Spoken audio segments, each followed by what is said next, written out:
When we talk about mental health, I think the first word that comes in the mind is gila, cheesing, crazy. There's always just a breaking point, I would say. So a lot of things fell apart at the same time. And so that stigma is still very real in our community. Of course, some people then take the shortcut.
A teenage girl was found dead on the pavement of her family's rented unit in Batu Kawa about 8 p.m. on Monday. Before killing herself, had created an Instagram poll which asked her friends to vote whether she should live or die. Unfortunately, only 31% of them voted live on her Instagram, while an overwhelming 69% voted death.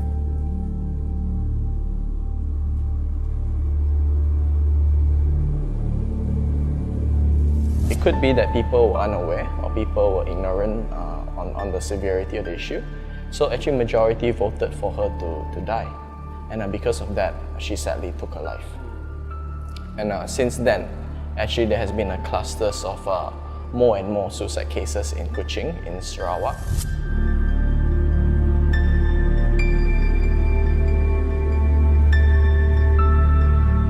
Even when you talk about suicide, or even if you talk about mental illness, people will be like, huh? Got people kill themselves one man? They will still be in that bubble wondering, oh, people get sick? Oh, are they crazy?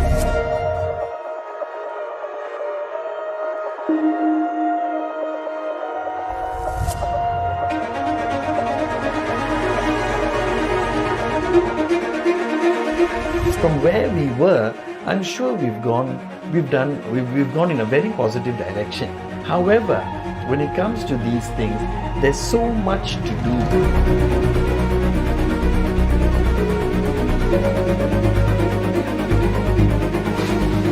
Kalau anda mempunyai masalah emosi seperti ini, cari bantuan because ada bantuan. There are people who will care and support you, even if it could be the most unlikeliest person that you could think of. Sometimes life might not seem very worth living, but I think dying is even less worth doing.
Good morning and welcome to the Breathe Online talk show entitled Stress La, Don't Panic. Today we will be having real and honest conversations with young people on how they cope with tough times. This talk show is brought to you by Chup TV production in partnership with Linettes. Just a little bit about Chup TV and Linettes. Chup TV is a local Malaysian youth channel which produces original and responsible content mainly for community development and nation building, especially among the young people. And Linettes, in short for Life Inspired Network Society, is a network of individuals and institutions with a heartbeat to inspire life, specifically focused on suicide prevention.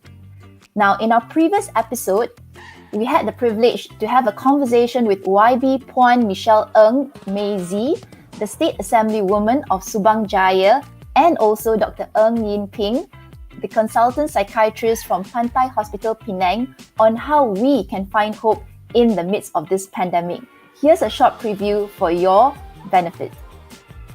Good morning, everybody, and welcome to the Breathe Online talk show. We know that it's just been on the increase, the up and up, not just the COVID-19 numbers, but sadly also the suicide and suicide attempt numbers. I think it's a combination of many factors. The pandemic definitely is an exacerbator, simply because of what we have to do to stay safe, which takes away a lot of the social aspects, which allows us to function as humans. Our usual coping mechanisms that have helped us, just things that we may have taken for granted, just going out, hanging out, saying hi, just being around at work. When we are asked to stay at home, everything kind of merges. Then it becomes a problem. How can people cope better with their mental health? So many parts of our lives are collapsing within our homes. And I think that means we have to increase our level of communication with our family members that we are living with. The other things I would say that's helpful during the pandemic is to actually, stick to looking after basic things. Actually just putting into your schedule that 15 minutes or that 20 minutes that, you're going to take this time just to breathe. Now, if you have, enjoyed that short snippet, you can actually watch the full episode on our Chup TV YouTube or Facebook channels. Before we begin, we would like to let you know that prior to this talk show, we actually ran a little giveaway on our social media pages where you, our audience, could stand a chance to win one of 3 prizes. Now, the winner and prizes will be announced at the end of today's session, so keep watching and don't miss out. You could be the lucky one. And also, we will be having a Q&A session at the end of today's talk show. We would love to hear your questions from the ground. So you can ask your questions here. You can just scan this QR code that's shown on the screen and start typing in your questions even as this talk show flows along. And also, we would like to let you know that should you feel uncomfortable or affected in any way emotionally with this topic that's being discussed today, we want to encourage you to reach out. It's really okay to not be okay and to reach out for help because help is always available. There's always hope, my friends. So there are some hotlines that are flashed up on the screen. Feel free to reach out to any one of these hotlines or talk to someone around you in your community that you trust and you feel comfortable with and get some help and hope today. We hope that everyone watching today will stay safe and find inspiration with what is shared today. So if you've gotten all of that, without further ado, I would like to launch this talk show today and pass the time to our hosts, Kenneth Chin and Andy Yeo. On to you. Thank you, Dr. Jill. And very good morning to all of you tuning in. Selamat pagi. So good to be with you together with my co-host, Andy. Who is a youth mentor and coach and speaker, and it's great to have him with us today as well. And Andy, feel free anytime to just come in whenever you need to say anything. I'll pause for 2 seconds now.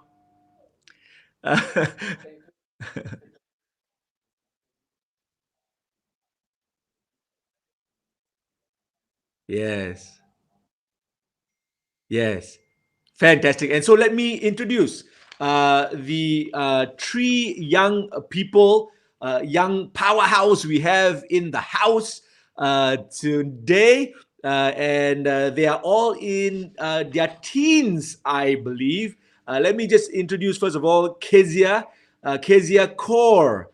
Beautiful Kezia Kaur, 19. And she is Malaysian from a mixed parentage, which is awesome. And that's probably what brings her beauty. She loves Maggi mee goreng, she says, and likes to binge watching Netflix if she doesn't have anything else important to do, or trying out food recipes, new food recipes that has gone viral. Kezia, more importantly, is a youth leader.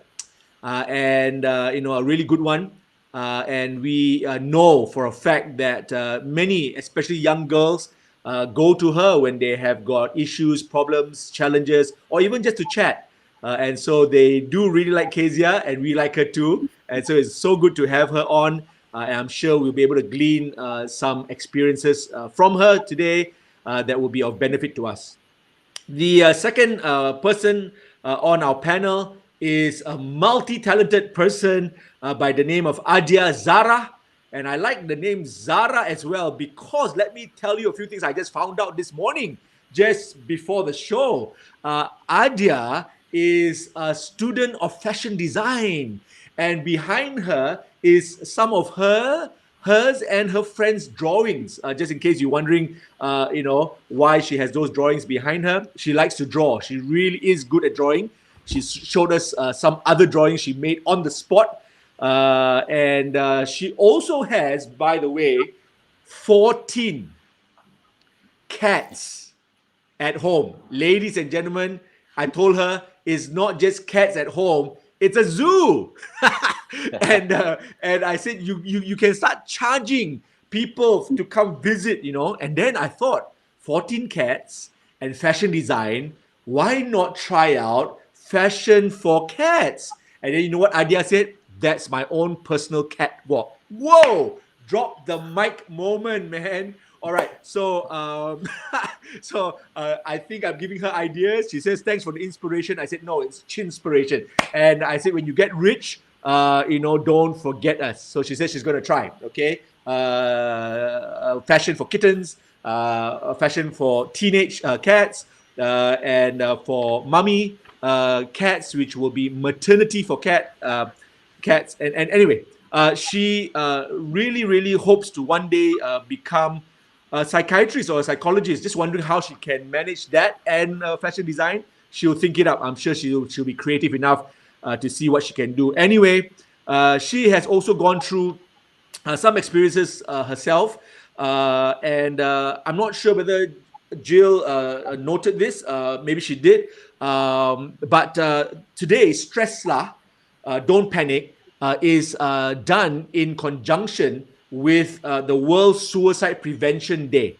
World Suicide Prevention Day was yesterday, the 10th of September, and today is the 11th. And so we felt the need to not just get professionals in today, but to get some young people themselves who have got some stories to tell us, some personal stories and some personal encounters or experiences. So I believe that all of you will get something out of their stories today. Now, finally, as they say, last but not least, okay, it would be cruel to say the thorn among the flowers, but he's definitely the only guy among the girls.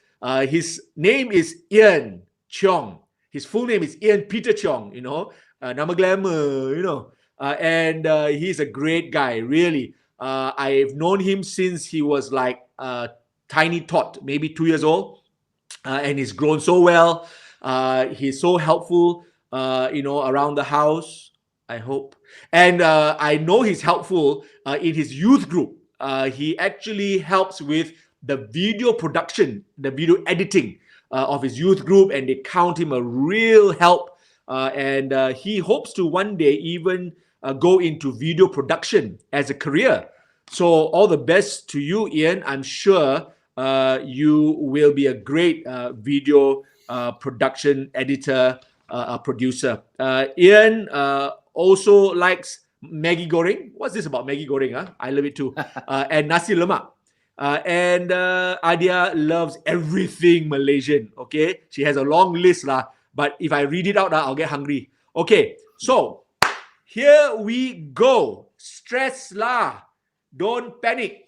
All right. I want to begin. I want to begin as a parent. Okay, some people might call it a devil's advocate. Okay, but let me talk as an old man lah. Okay, I'm not that old lah. I'm just slightly above 50. Not that old. But I'm going to just take a moment to talk like a parent. Okay, like a parent who doesn't understand. All right. I'm going to first of all say stress, and young people. What are you talking about? Well, young people got stress. Okay, Kezia, please tell us. Do young people stress? Yes, 100%. I think when people say, "Oh my God," like young people stress, I think it's just a different level of stress because we are given different responsibilities.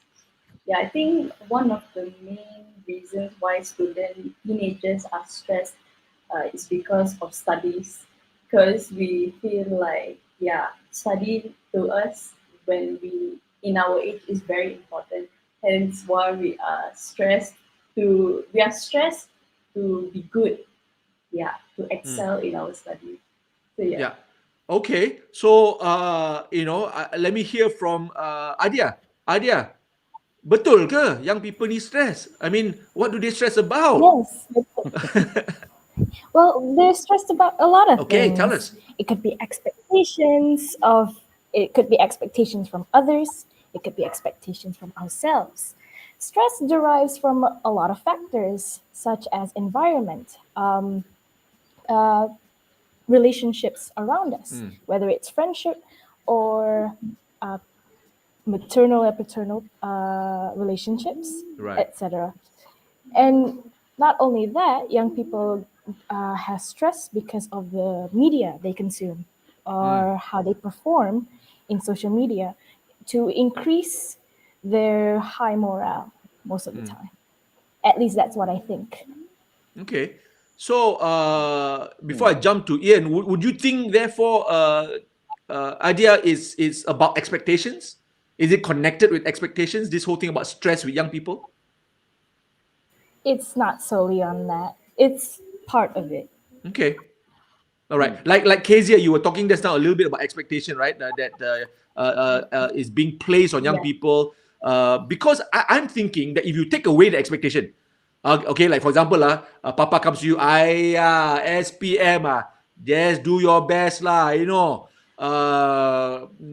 Ds also okay lah, D for dynamic, dynamic. Once you get that kind of parents, I don't think the stress is so much, But the expectation is not like that. Expectation is, hey, try your best, but 9 A's is better lah. That kind of thing. So how, Kezia, what do you think about this expectation thing? Is that why? Is that a big reason why stress is there? I think stress, in terms of studies, stress is there because we get pressured to do well. Also because we get told that if you don't do well in your studies, you can't find a job, and then that leads to affecting our futures. Okay. To our future. Yeah. So they kind of paint a future that is like, I know, because when I was growing up, I used to cry every morning going to school for 1 year. I tell you why. Because my uncle painted a picture that no degree, sweep the road. So I go to sleep at night with a nightmare that I will be sweeping roads for life.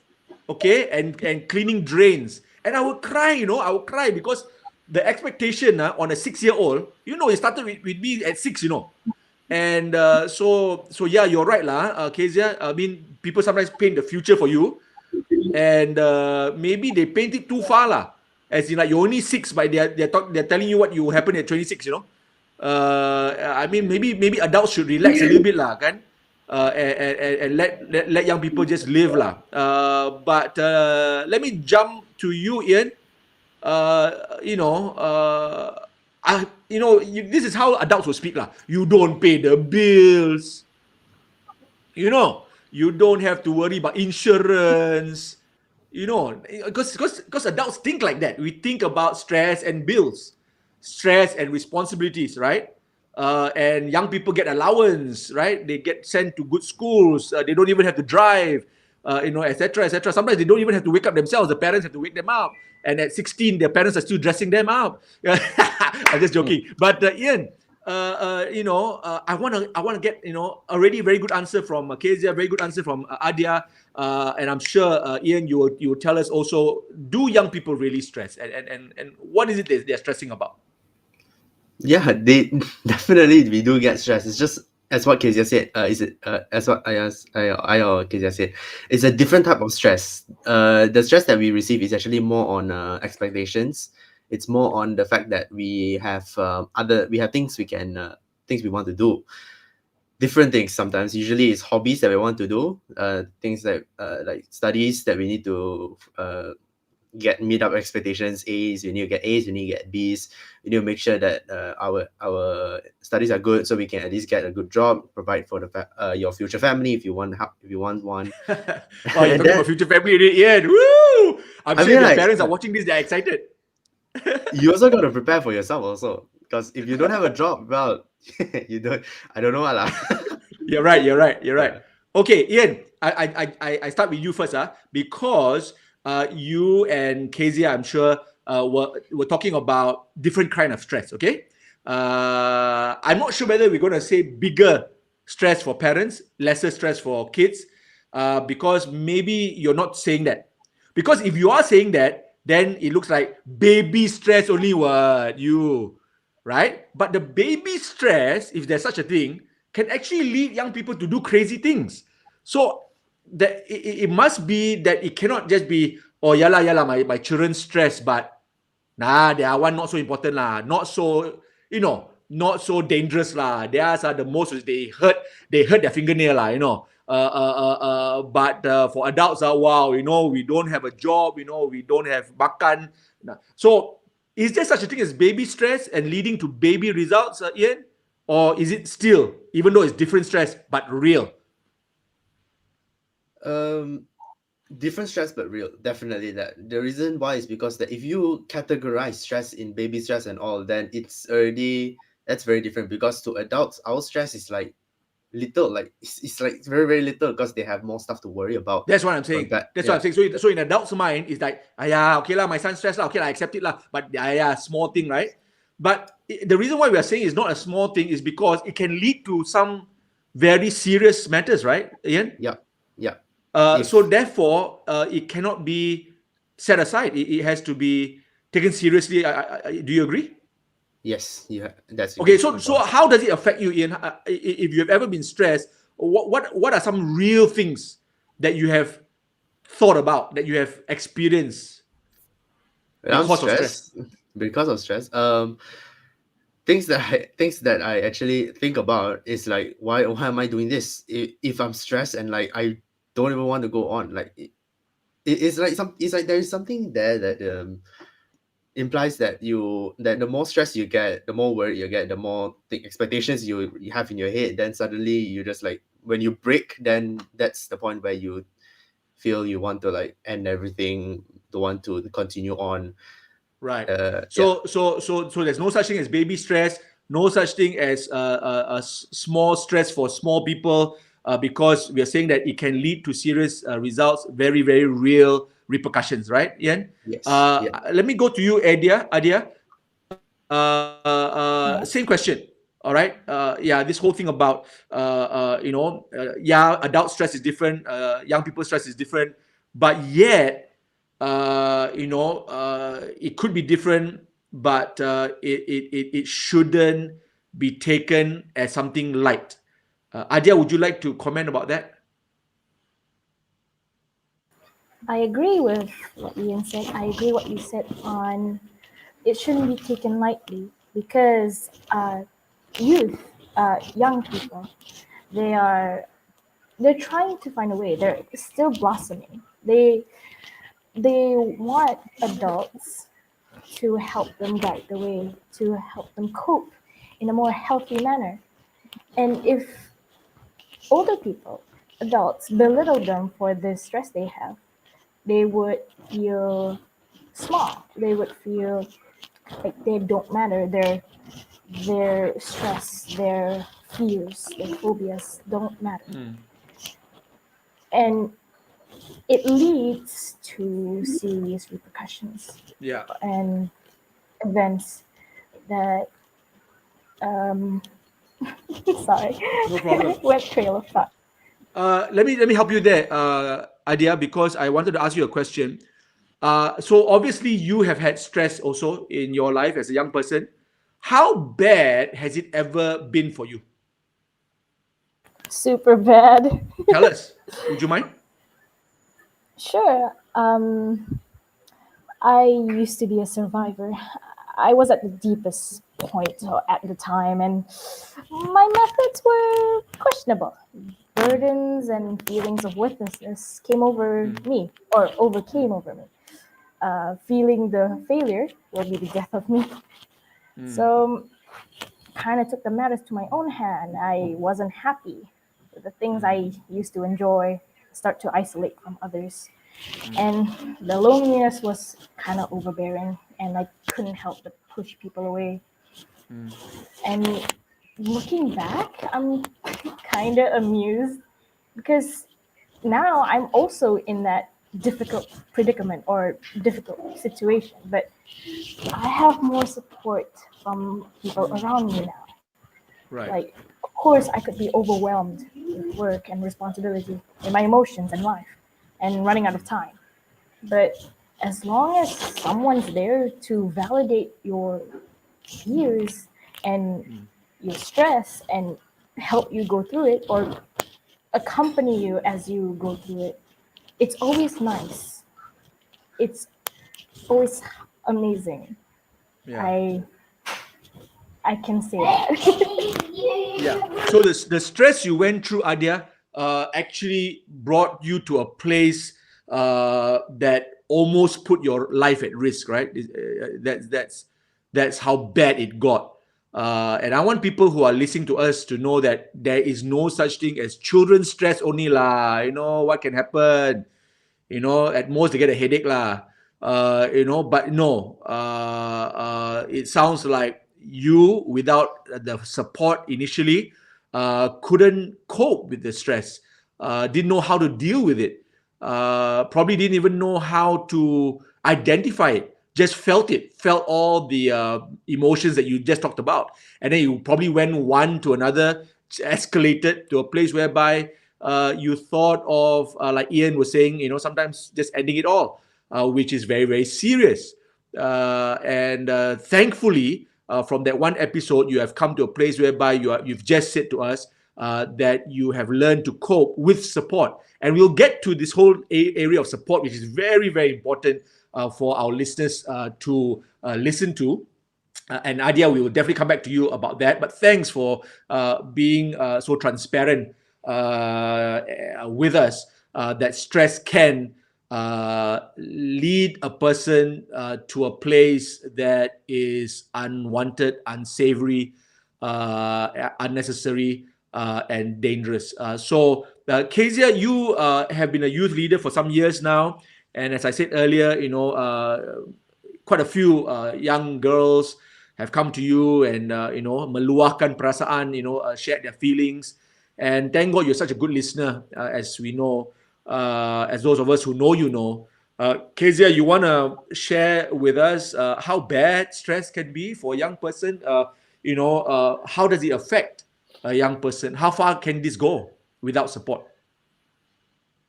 All right. So I think one of the biggest reason why a support system is very important, because that person who is going through tough times won't feel alone, and that they know someone is by their side, and they're, most importantly, they know they're not doing it alone. So yeah, I feel that having being a listener is very important. Because personally, I'm not really good in giving advice. So I admit that that's not my specialty. Hence why I chose to be a listener, because I feel like sometimes people just want to rant, people just want to let that emotion out, but they don't know who to go to and where to run to. So that's why I avail myself to be that person, to listen to them and to just rent it out. Yeah. So yeah, I feel that just by being a listener, it can actually give a really big impact in their life, and they know that they're being heard. Yeah. Yeah. Yeah, that's so good. I only have a few minutes before our break, but I know you won't reveal names, and I won't want you to. But tell us one or two of your most anxious experience with a young person while listening to him or her, and you go like, wow, I never knew a 15-year-old could go through this, or a 13-year-old could go through this. Can you give us a sense of how serious it can get? All right. Yeah. I think one of the stories I have is this person's going through family issues, and I think that hearing this person share their stories, it makes me go like, wow, like what you said, Pastor, it makes me go like, wow, such impact can such a big impact it can make in this person's life, and it can go as far as like self harm. And I think that if this person didn't reach out to anyone, it could go very badly. Yeah. So yeah, I feel like sometimes being there for a person, as I mentioned earlier, is just really important. And from listening to this person share their story, it just it's just it's just really good to me to know that I can now care for this person, Right. and that I can make sure this person is doing well, and that this person won't go any further, Yes. with whatever they are feeling already. Sure. So you basically take them seriously, Kezia, which I think is Yeah. a point.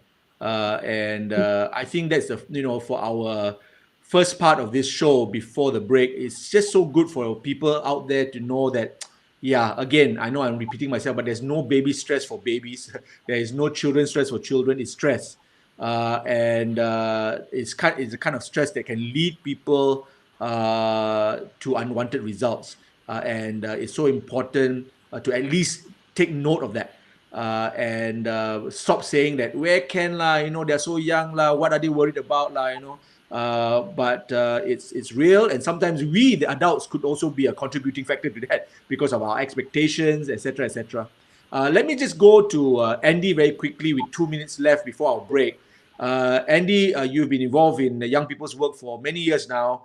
I think it must make you feel really I just use the word good now for lack of words, but good to be in this work because young people's work is so important, especially today in this environment.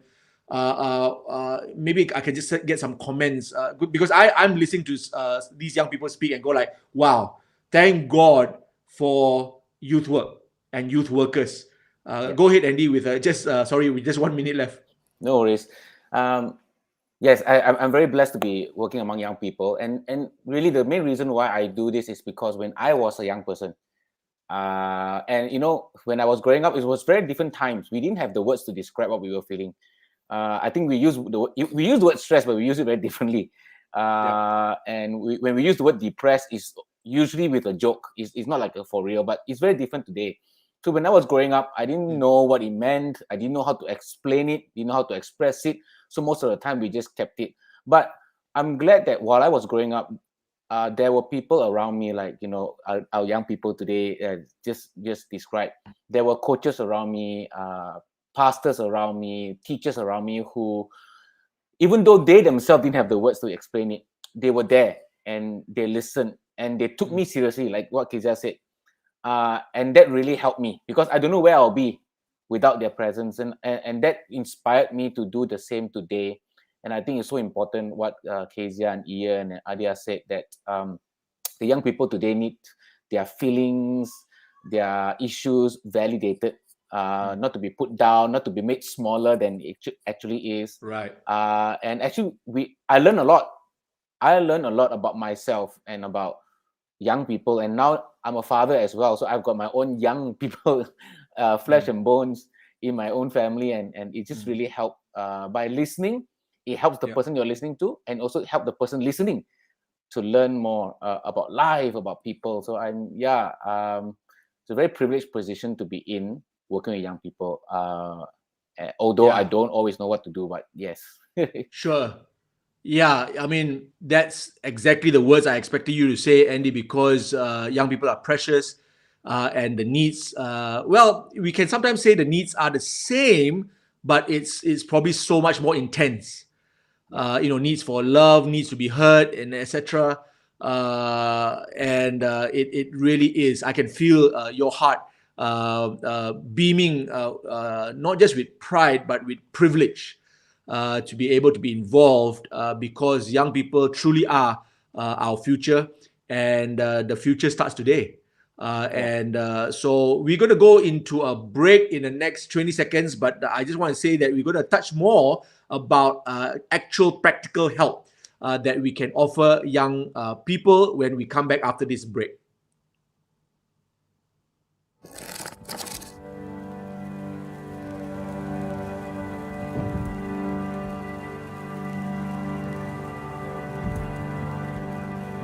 Number one, you need to be non-judgmental, because that is the key to helping them. Because a lot of times they don't want to seek help, or they don't want to even share it because their friends look at them differently, or even someone looks at them differently. Yeah, it's like, oh, you're so weak, or you're such a loser. Like, only weak people will choose this way, or they start being very high and mighty about it, or they start playing the religion card, like, oh, do you know it's a sin to commit suicide? Do you know you will burn in hell?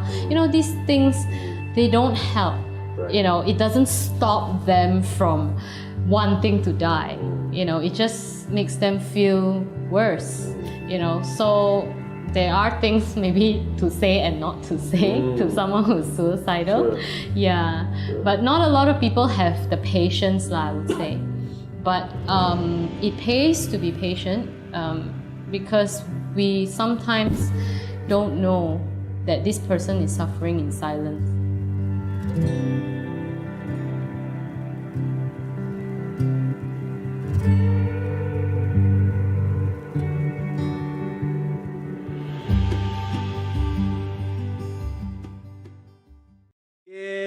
Welcome back to the second part of this Breathe series online talk show where it's entitled Stress La, Don't Panic. And we have on our panel today 3 amazing young people and we had such a fantastic part 1 with them where we talked about really or not young people can stress. What are they stressing about? You know, is it baby stress that leads to nothing? And we just ironed it out, and it's clear that, you know, call it whatever you want, it's stress, and the results of that stress can lead to undesirable results. So we want to take young people seriously. We want to be a listening ear. We want to be able to be of help to them and to each other. Now, for the second part of this talk show, I want to get straight into the practical help that we can offer. Okay, and I'm thinking first of all, what is our advice to adults?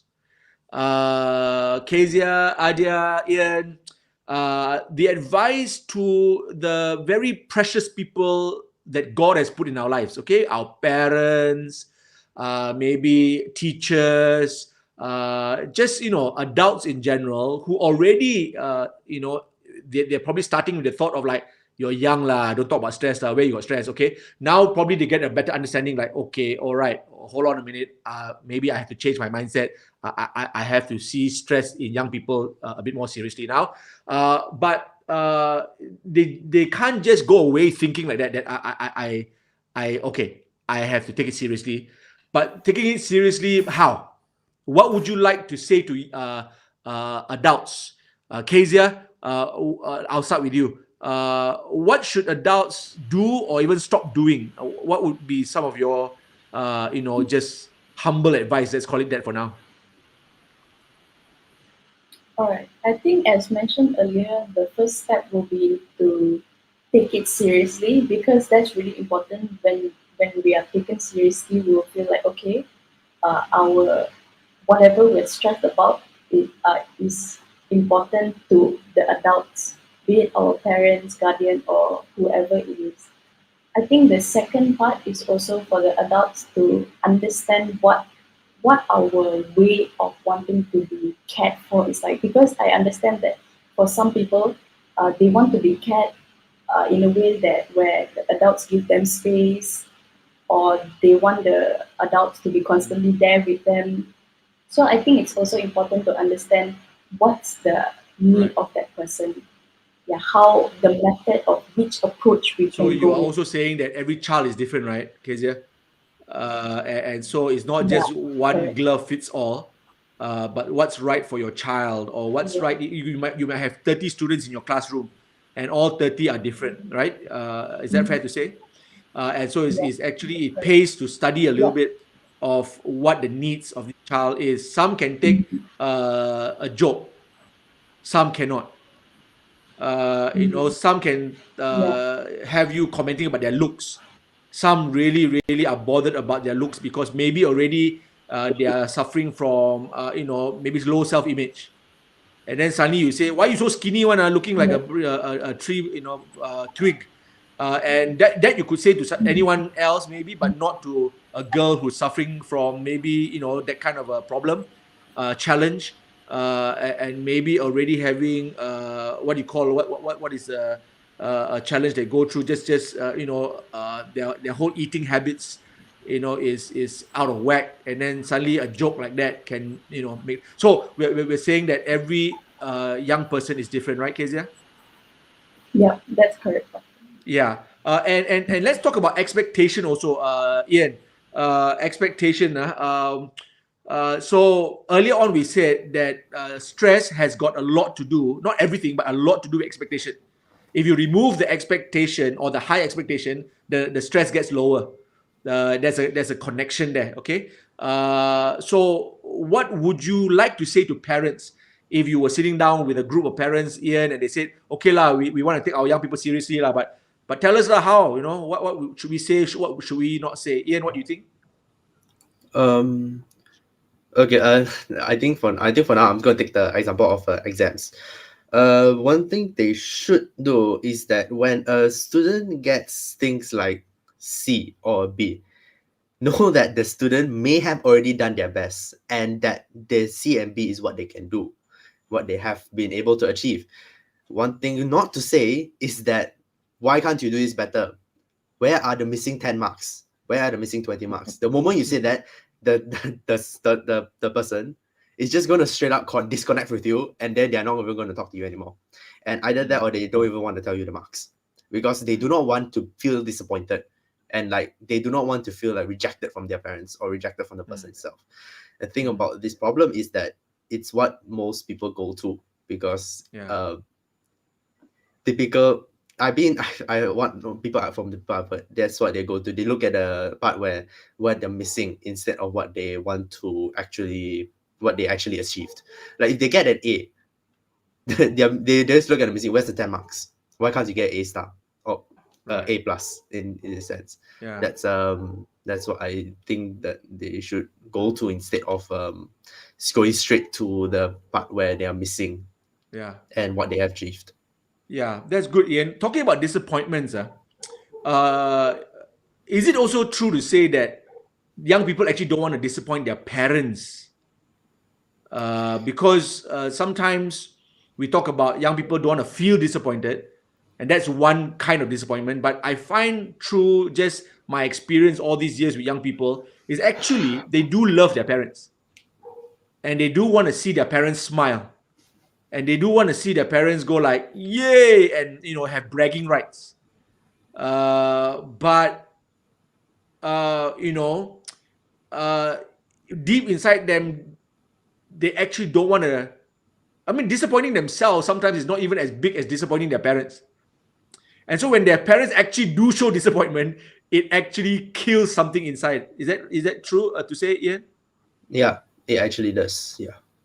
Yeah. Kezia, I saw you nodding your head. You want to say something about that before I go to Adia? Disappointing parents. Yeah, I agree with Ian. Right. And Adia, maybe a little bit about disappointing parents, and that's why young people are so stressed out because it's not just because sometimes we think about young people and we say they're selfish. They're always thinking about themselves, but actually, in truth, they are not selfish. They are actually thinking about other people. And they're thinking about the people they love, and they don't want to disappoint the people they love. And the people they love don't usually understand that. And so when the parents say something like what Ian just said, hey, why can't you get the other 10 marks? You only needed 10 more to get A word, right? And so immediately by saying that, maybe they think by saying that they can push their son or daughter to do better. So that's one kind of stress lah.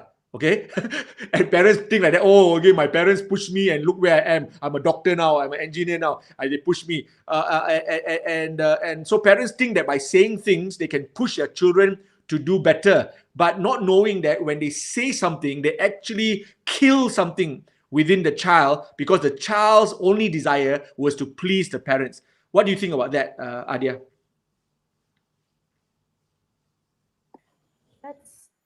That's very true. They think by talking, it's the only way to push their children to success. No, it's much more than that. You need to show unconditional support, validate their feelings and their troubles. Don't belittle their insecurities, that's one thing. Communicate with them, give them space and boundaries. Understand they need help and play the role of a responsible parent. Accept them for who they are and find a balance on the relationship.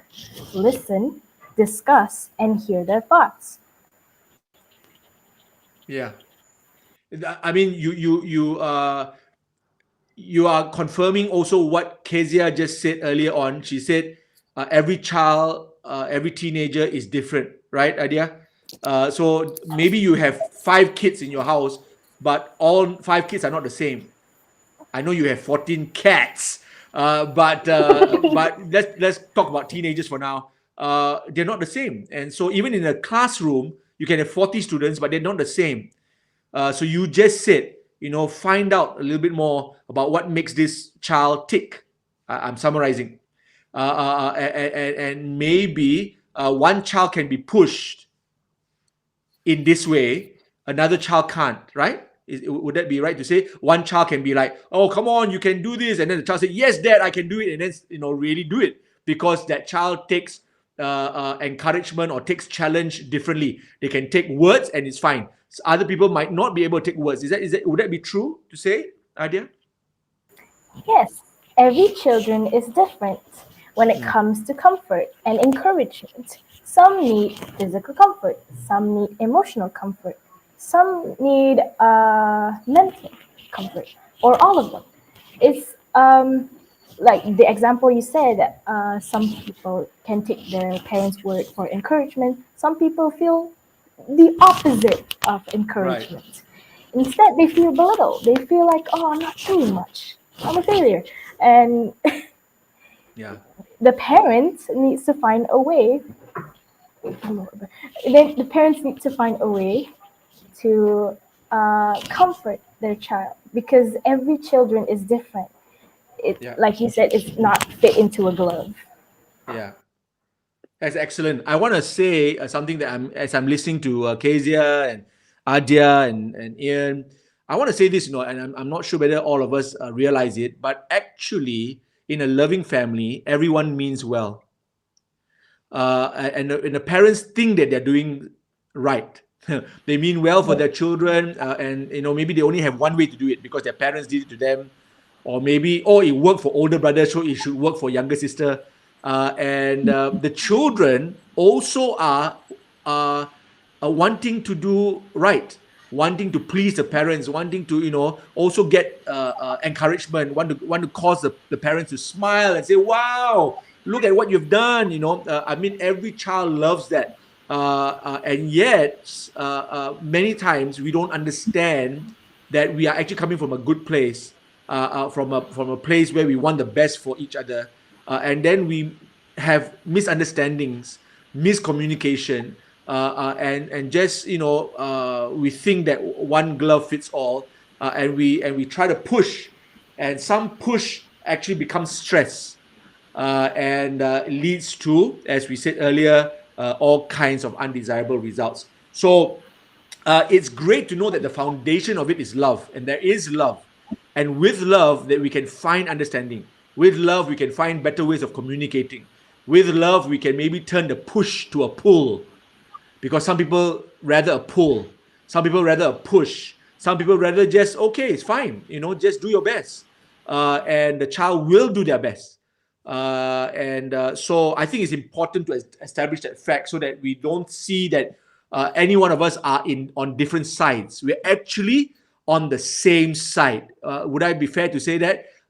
Especially loving families. Of course, there are some crazy families out there that really needs to do some deeper reflections, and maybe even need divine help, to get to a place whereby they are healthier.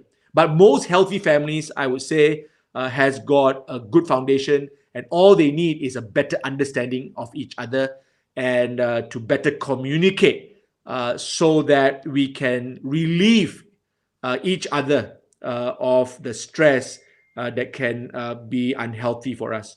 Can I just continue to go on with what else? What other things can help a young person cope or overcome stress? Kezia, would you like to contribute any more thoughts to this? Yeah, actually, I would like to add on to what was previously discussed about parents and parents understanding the children. I think one point I would like to add on is that in order for our parents to understand the children, and in order for the children to let the parents know how they can help, is by communication. Yeah, as what Pastor Kenneth mentioned earlier, I believe that communication is very important, because if we don't communicate, we don't know what both parties wants and how to help both parties. So yeah, I really believe that through communication, it's very important in order to help each other out and help out their children and the parents together. Yeah, I think for other coping mechanisms in order for stress, for me personally, when I get stressed, I would like to distract myself, be it like jog around outside, walk around, and just clear my mind off by doing that and taking one step at a time. I think that has been being distracted is has been very helpful for me. Okay. Instead, because if I think about this one issue and I'll just sit and think about that issue, I'll get even more stressed out. Right. So distraction helps me. So Yeah. distressing with positive distraction. Yeah. Because Right. I used to tell young people, when you focus on something too long, it just gets bigger. It could even be an ant, or it could be an itch, or it could be a headache. And if you just focus on that, it just gets bigger than it is. And so yours is a good advice. Yeah, we gotta distress, but there must be good, healthy ways to distress. I have a whole list here actually beside me that tells me about how people distress, and there's a long, long list of from playing sports to watching Netflix to listening to their favorite music, etc., etc. Some people even say eating. So can you imagine if you stress too often, you keep eating, you got another kind of stress coming to you. Anyway, Adia, you said earlier that you have received support in a way that has helped you with your current challenges. The previous challenges led you to a place where it was scary, but you are not in that similar place, because you, with your own mouth, said there is a support now that you can go to. Would you share a little bit about that support and why is it important to you? I think it's important to me because I find emotional connection on people. It helped me got out of the things that I regret doing, and to this day, those specific people, I almost cried. Hold on.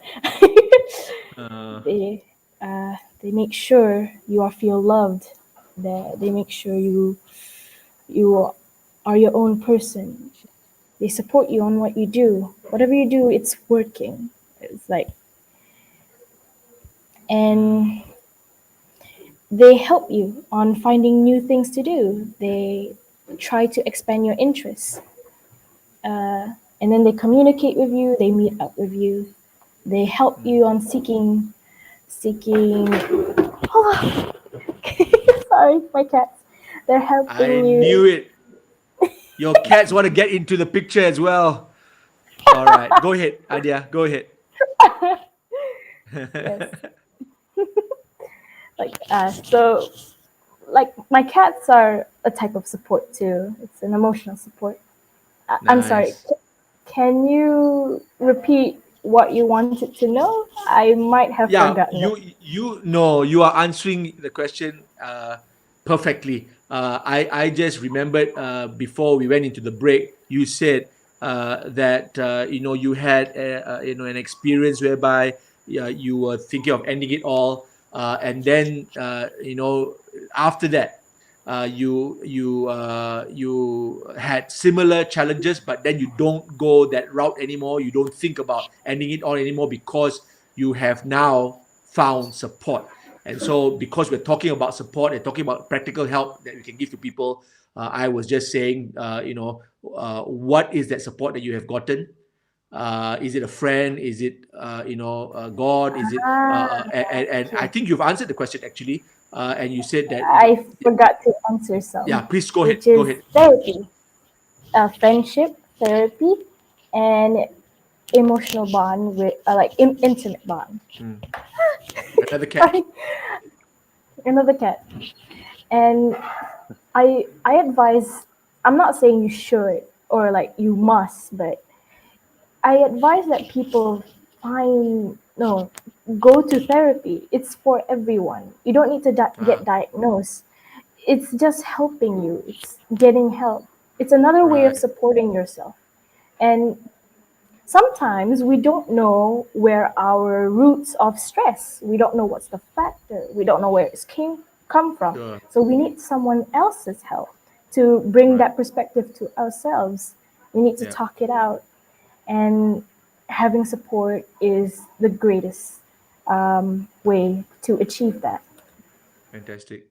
So understanding ourselves, understanding our situation, understanding what's going on inside is equally important to the healing process, right, Adia? And we're so glad that you have received that and it's helping you. And I like that you've talked about therapy, Adia, because for a lot of people, young people, and even their parents, it sometimes can look like a stigma. It can look like an embarrassing thing. Oh, my child is in therapy. It doesn't sound so good. But thank you for saying what you said, because it will help people see that it is a good option. It is an option to begin with. And it helps you to understand yourself. That's what they do, right? Therapists, they don't do all the talking. You do all the talking, right? And they sort of like help you understand. And understanding is really, really important. I really appreciate you saying that idea. And they listen to That's you. right. They listen to you, which is what we said about Kezia also. She says, I'm not a very good advisor, but I'm a good listener. And that is so, so important. And more adults need to also know that. And also young people, because they are peer listening that we can do for each other. But I really like that, getting help, getting external help, and not being embarrassed about it, right, Adia? And so good. We're proud of you for having shared that. Ian, I want to end this part with you because you became a support to a friend recently. And this friend is all the way many, many miles away. Wow.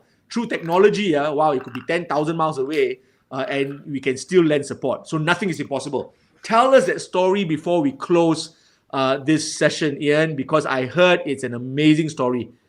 Go ahead. All right. Yeah. Okay. So let's start from the beginning. I actually met this person through Discord server. For those who do not know, Discord is something like WhatsApp, but it's just more on a gaming site, and most people on the gaming site actually uses Discord. So I met this person on Discord through a YouTuber server, and this person actually, when I first had met this person, the person wasn't actually like it looked to me that it's very happy, and then is well and good. And then later on, when I get to know about this person, I realized the person actually told me that this person is suffering from different mental illnesses, different things that include ADHD and then depression and a bit more than that lah.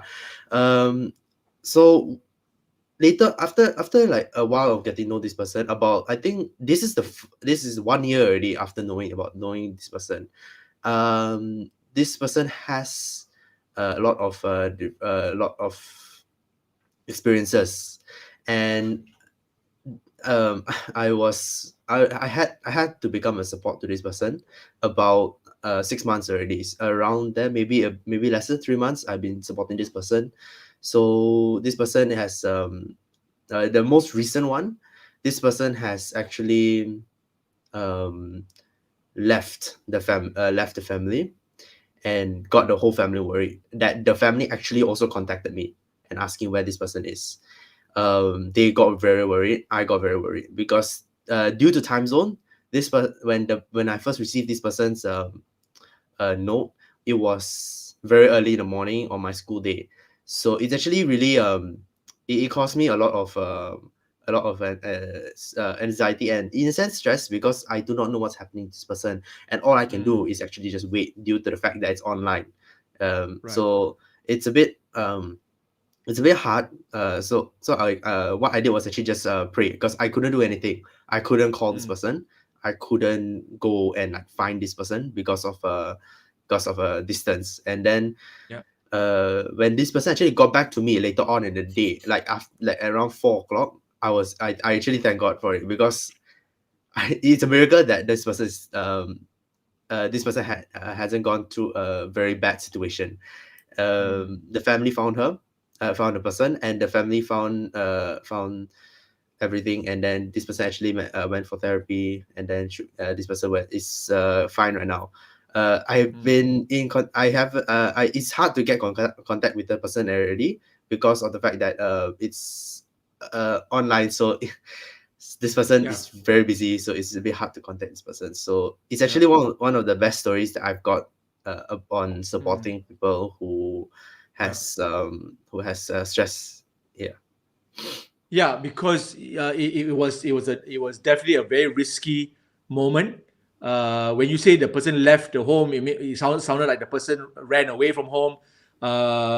Parents didn't know where this person was, and I mean, the listeners could be just gathering up the story like this, Ian, because I know that we are purposely not going into too many details, but it's just that it was a very precarious, risky, dangerous, anxious moment where they didn't know where their child was, and the child had left a note that was also very scary, and also send you the note, I think, and you as the friend who actually started the friendship just from gaming, right?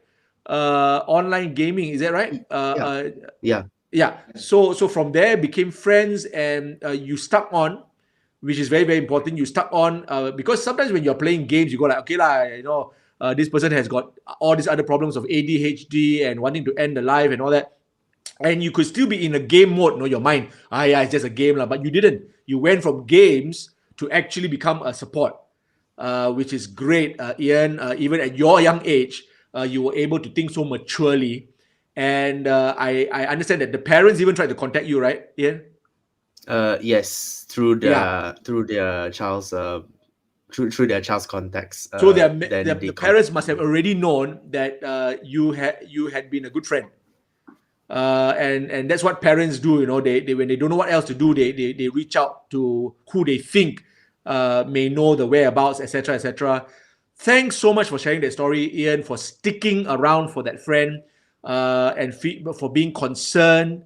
It went from just fun and games to real stuff, and I think young people shouldn't be brushed aside that they cannot move beyond games, that they cannot move beyond fun and games, and they can actually be mature enough, even at 15, 14, to think and know when trouble is brewing, and to be there and to be concerned, and not to take their friends' threats lightly. And you said you didn't know what to do but to pray, and you have your faith, and you looked up to God, and that's great. And then you said finally when that friend got in touch with you, it brought you such a relief that that person was still alive. And sometimes you might, as you said, you might not be in touch with that person as often now because life can go on, but it's not about being there forever for a person. It's being there at the right time.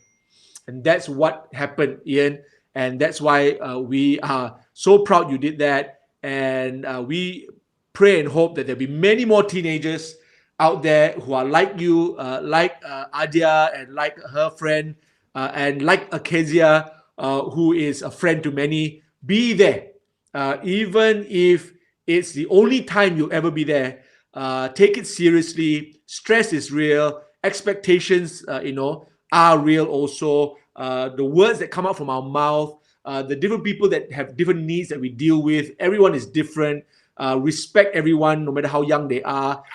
Know that we can be practical help to bring people across a certain bridge where they can continue with life.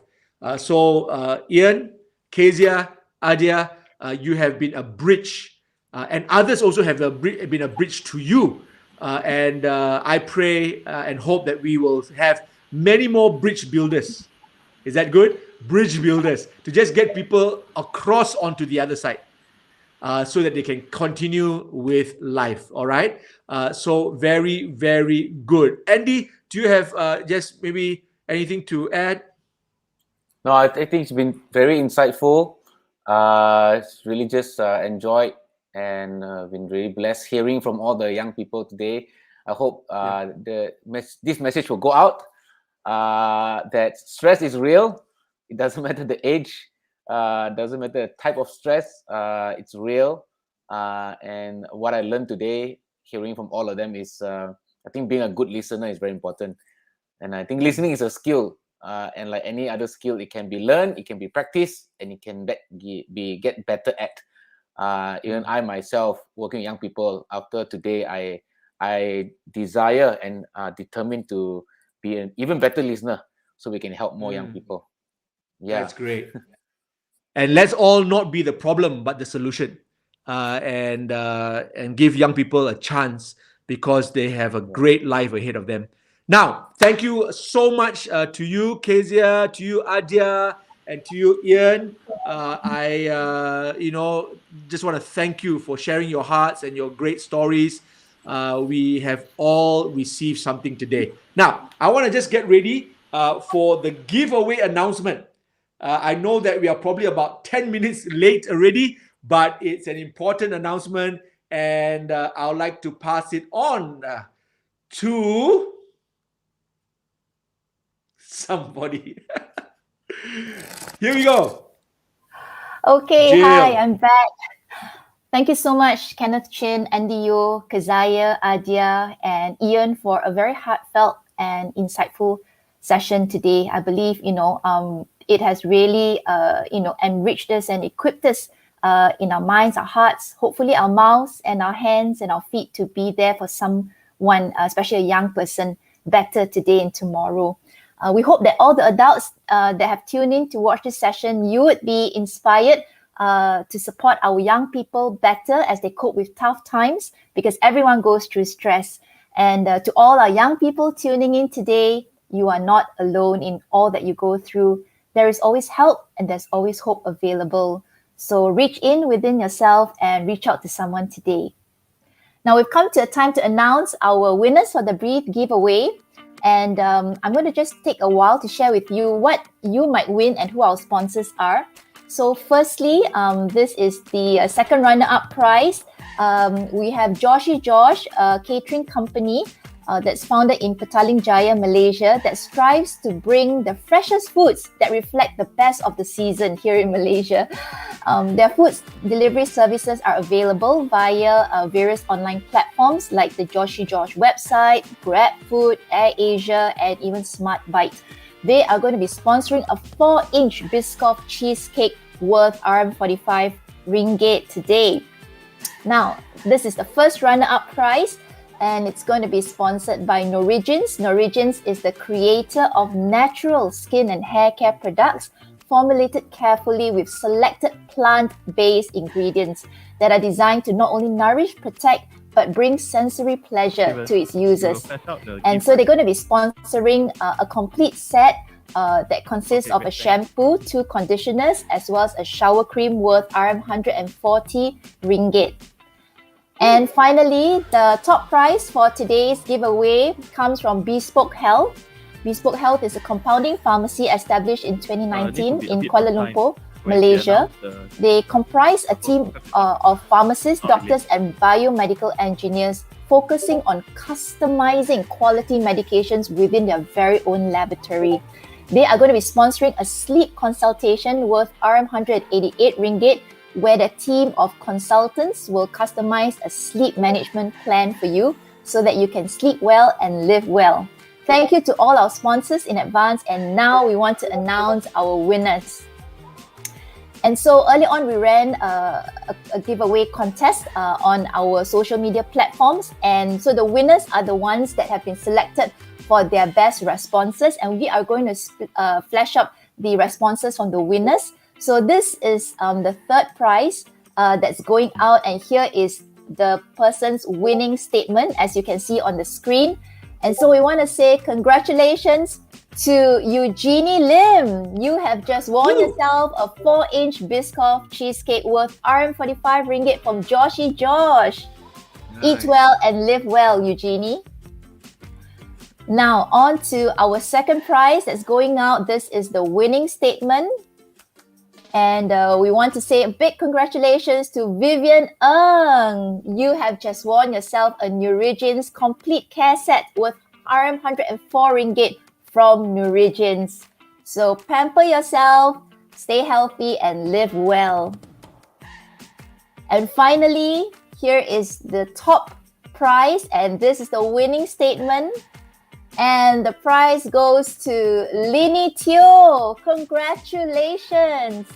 You have just won yourself one sleep consultation worth RM188 from Bespoke Health. So sleep well and live well, Lini.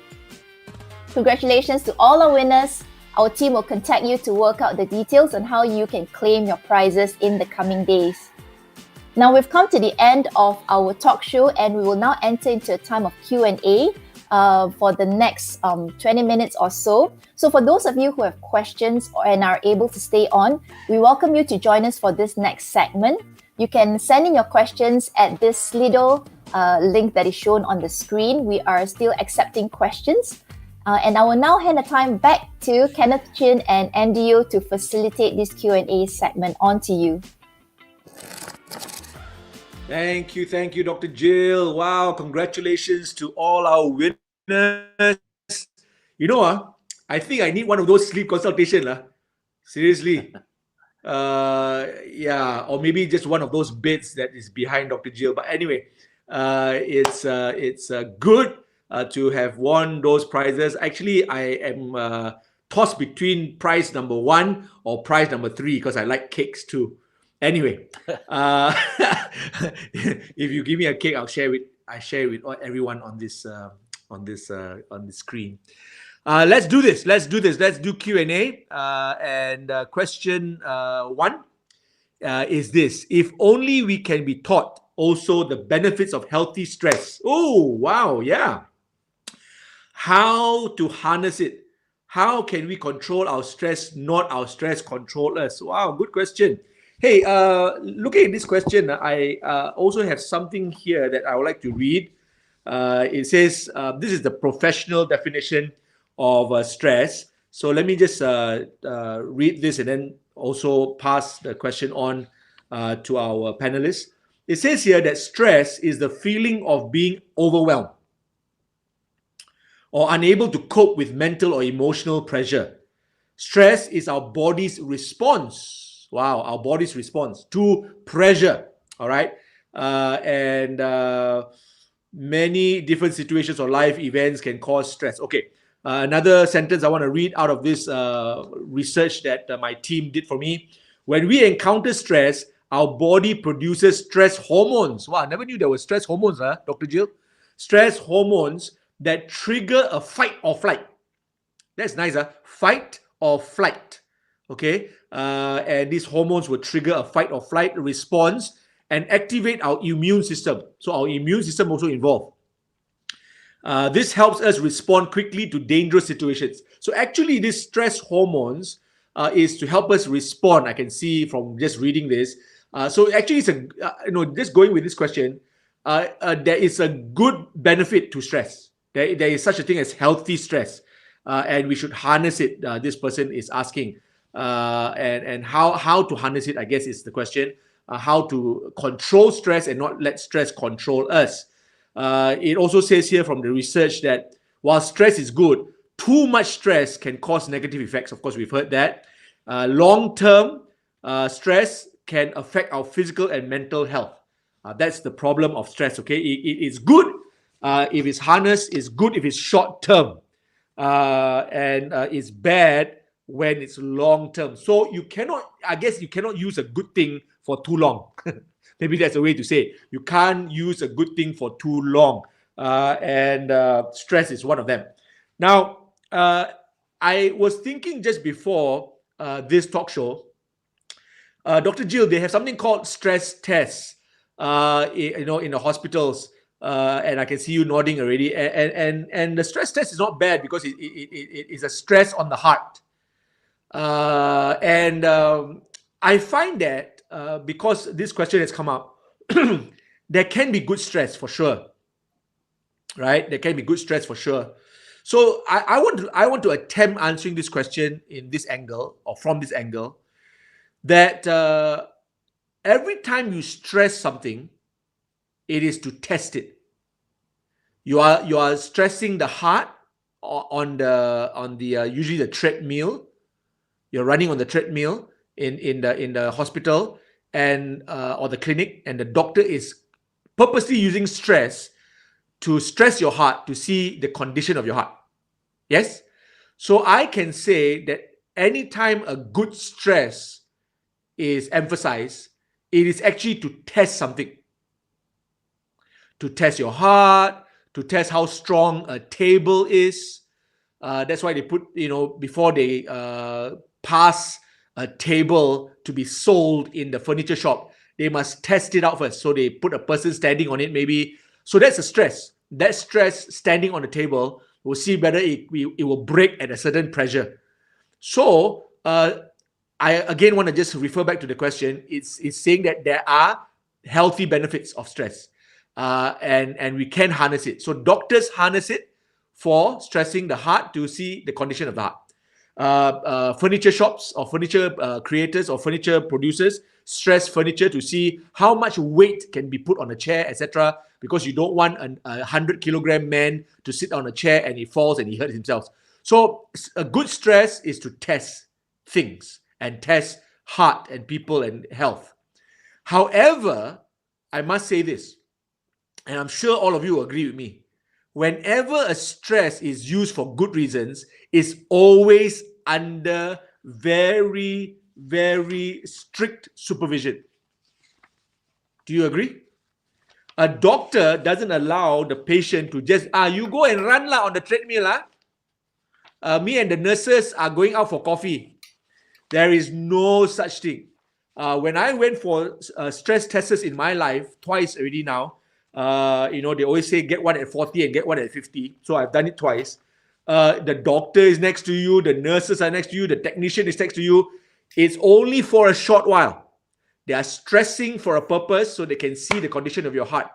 But I think what is wrong with the stress that comes on young people or anyone for that matter, it doesn't come under strict supervision. There is no support around that person. There is no one, jotting down what they are observing. There is no one saying, hey, stop. I think that's enough already. That's enough. Even when you're testing, car, you're testing furniture. Stress is good, but it's good under certain conditions. Is that right, Dr. Jill? Would you say that's right?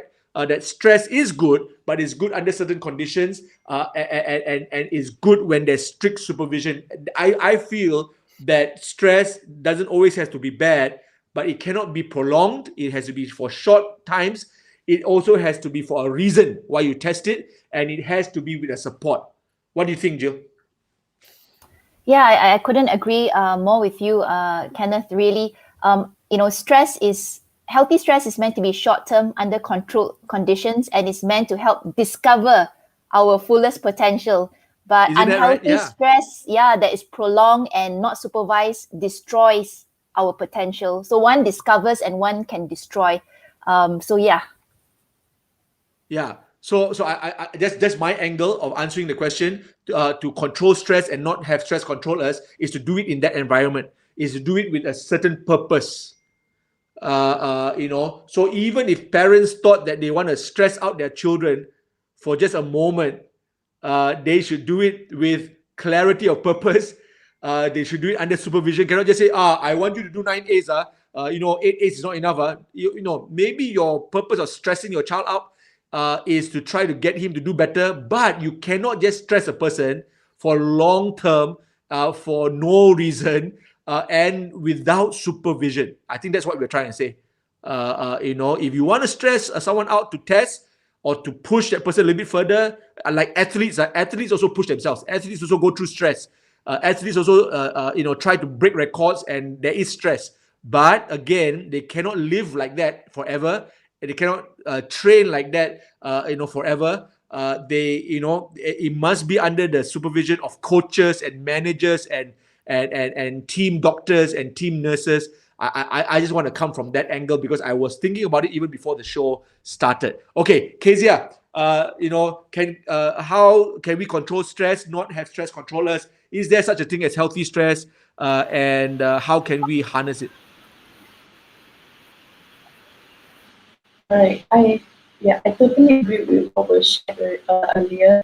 One answer I had in mind was that how to control our stress and not let our stress control us is that we should reach out to someone and let them know, so that when this person is aware of what we are stressed with, and when we attempt to do something that is not encouraged, they can point it out to us and they can tell us like, hey, you're going out of line, I think you should realize that this is a bit too much already.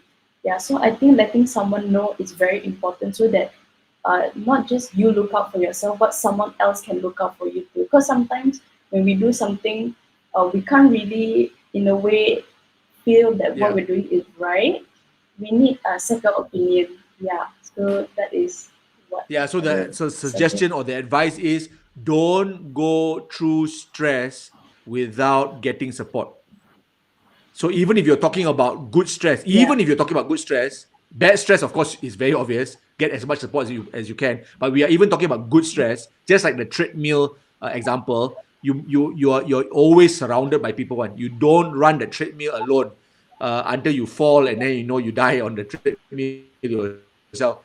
So don't do it alone. Anytime anything has got to do with stress, even good stress, it has to be under supervision. It has to be with support. Which is what you said, Kezia. Adia, would you like to contribute to this thought?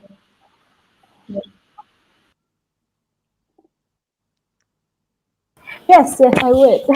Sorry, I forgot to unmute. Okay. So, in this topic, the Yerkes-Dodson curve applies. It's a graph. Healthy stress is when you have the optimal amount of pressure in order to achieve productivity. If we have too less stress, we will lack responses to quick time events and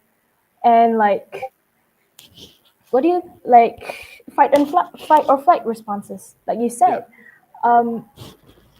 You would you won't check if your car is locked. You won't check if the door is locked. You just lack of care. But if you have too much, it can lead to feeling overwhelmed and burnout. Each amount of stress has its performance level, and to achieve productivity, you need the optimal amount. And I guess if you want to harness the healthy stress, it's more on the mindset. There are periods of time where it must be applied, and there are times where we can just relax and calm down. For me, I write down my stress in the form of poems. That's for me. I'm pretty sure other people can find ways to cope with their stress or to optimize their stress, increasing performance and productivity. Fantastic. All you have to do is explore. That's good. I was just thinking about your cats as you're talking. The 14 cats help you relieve stress. But if I had 14 cats, I think I could die. So it's different, right, for different people. So find your own optimum stress level, because it can be good. When I think about responsibility, Adia, I think that even responsibility itself is a stress. But it doesn't have to be a bad stress. To be a responsible person, to find out, as you said, whether the car door is locked, whether the front door is locked, whether the switch is turned off. whether as you're boiling, And whether have you fed the cats or not. whether you fed your cats or not, and that's a stress because I used to have a dog, a golden retriever. Me and my wife love this dog to bits, but we used to never be able to travel because she'll be alone at home.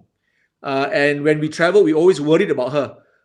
And I think that's stress, but that's a good kind of stress, So to harness it is to be able to balance it out. What is good, what is not so good.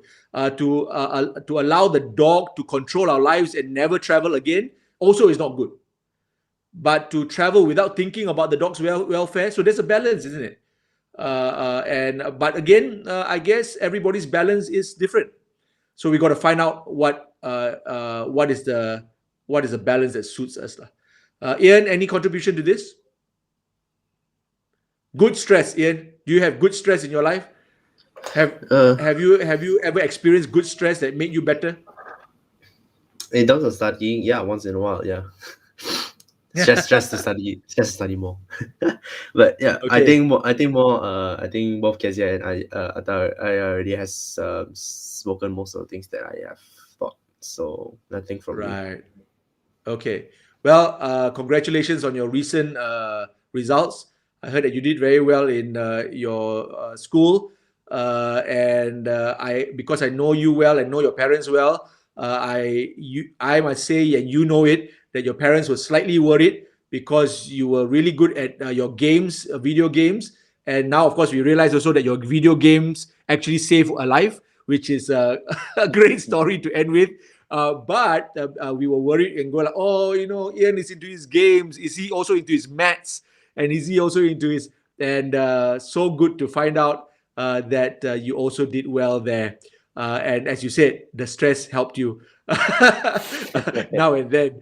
So I think that's a good answer to that short question. Andy, anything else before we draw to a close?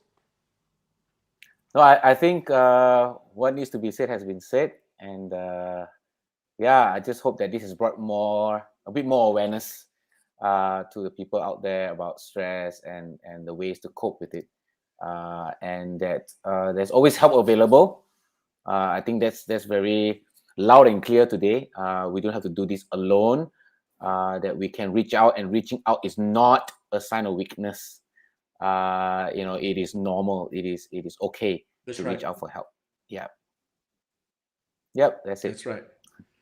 Yeah, we all need each other. That's what the beauty of community is, Community just says that I need you, you need me, and we need each other. So once again, before I close, I want to say thank you to our three guests.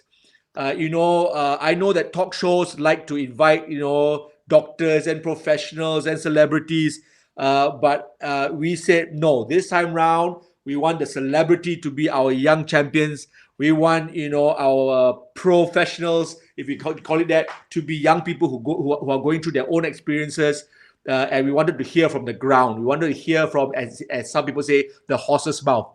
And I'm not calling any one of you a horse. But hey, thank you so much, Kezia, Adia, and Ian. I wish you all the best. Continue to do what you're doing. I can see one of the cats waving at us, cat number 3 or something like that. And thank you so much. I'm going to pass it back to Dr. Jill, but I want to say to all the people who tuned in today, thank you so much for spending precious time with us. I trust that you have gained and gleaned something that you can take home with you. I'm sure you're already home because all of us are working or whatever from home. And I just hope that just for this 1.5 hours, and from this 1.5 hours that we've spent together, we will and we can make this world a better place. Thank you. Till next time. Thank you very much, Kenneth Chin and Andio, Keziah, Adia, and Ian, once again for sharing your lives, your hearts with us today. And I believe we've come away being a better person today and being able to help someone better today. And so this brings our talk show today to a wrap. We would like to highlight again that, if you felt uncomfortable or affected in any way with the topic that has been discussed, we want to encourage you to reach out. Remember that it's okay to not be okay, because help and hope is always available, right? So thank you very much for watching this again, and you can continue to catch it, a replay of it on our YouTube and also Facebook page of Chuk TV. And please continue to share this and help create awareness among Malaysians, the community here, that really young people do go through stress, but there is hope. There is always hope. All right, so yeah, stay safe and don't panic whenever you feel stressed. As the title suggests, stress lah, don't panic. Take a deep breath. There is hope. So take care and be safe, Malaysia. See you again soon.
When we talk about mental health, I think the first word that comes in the mind is gila, cheesing, crazy.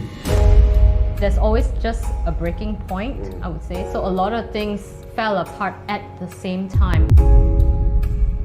And so that stigma is still very real in our community. Of course, some people then take the shortcut.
A teenage girl was found dead on the pavement of her family's rented unit in Batu Kawa about 8 p.m. on Monday.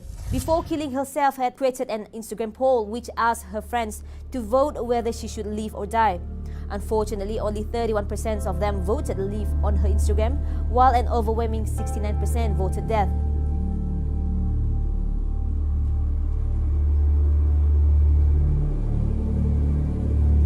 It could be that people were unaware or people were ignorant on the severity of the issue. So actually majority voted for her to die. And because of that, she sadly took her life. And since then, actually there has been a clusters of more and more suicide cases in Kuching, in Sarawak.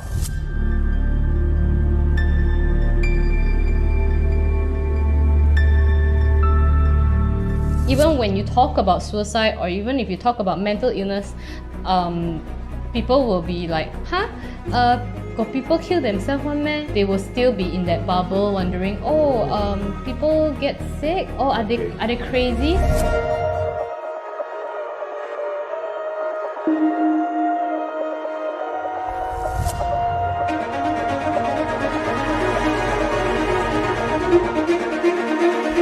From where we were, I'm sure we've gone in a very positive direction.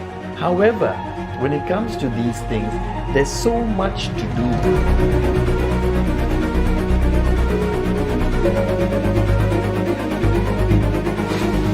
Kalau anda mempunyai masalah emosi seperti ini, cari bantuan because ada bantuan. There are people who will care and support you, even if it could be the most unlikeliest person that you could think of. Sometimes life might not seem very worth living, but I think dying is even less worth doing.